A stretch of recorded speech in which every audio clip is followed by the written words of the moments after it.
Hi, this is Flash the Daily Drive. Handyman. Unfortunately, in the trade, there's not every handyman or contractor are above board, and because of this, you have to be careful when you're hiring a handyman. Because let me give you an example.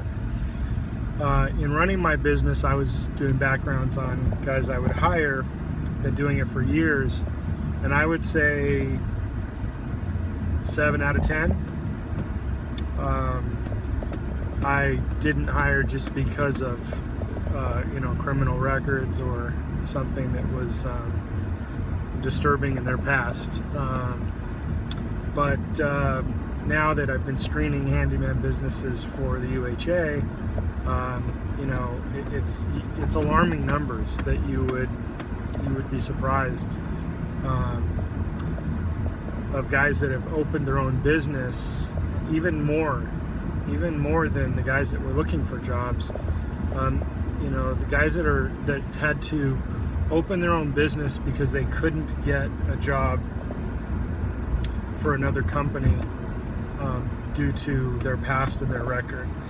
And I'm not saying that people don't deserve a second chance. Maybe they've been to prison and they've paid their debt to society, and in no way am I telling you don't hire that person. The only thing that I am saying, and that we are trying to express through the UHA, is that you should hire someone based on the knowledge that you have, not based on what they tell you.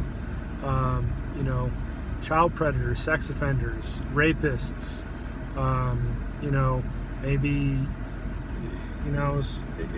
spousal abuse. I mean, whatever it is. A lot of reports are, oh, my handyman, was showing up drunk. I mean, hire your people based on the knowledge that you have, and we're just trying to inform you. So our screening process is just to inform you so that you can make an educated decision. At no point am I or will we ever say, here's your report, this is your guy, and you should absolutely not hire him. That's not our job to decide that for you. What we're going to do is we're going to state the facts, and we're going to say, okay, this guy who is working in Texas, for example, and he's running a painting and handyman service, is a registered sex offender, and you can hire him or not hire him based on the knowledge that you have. So if this handyman happens to be your handyman, and then you would be receiving the email from us saying, this gentleman was convicted of sexually assaulting a 13-year-old girl back in this date and time, and he spent 6 years in prison, and then he opened up his handyman business. I'm only guessing it's because he had trouble finding work with the felony record and with the extent of what the felony was, but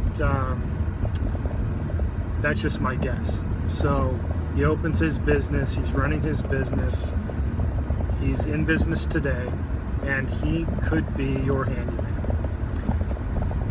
If you came to us and we screened your handyman, then you would be receiving that report from us. But nowhere on that report would be us telling you, don't use him. That's not our decision. So I just wanted to express today that unfortunately any unregulated business opens the doors for people to not necessarily be above board, and might not be the individual that you want to enter your home and be with your family, but you make that decision.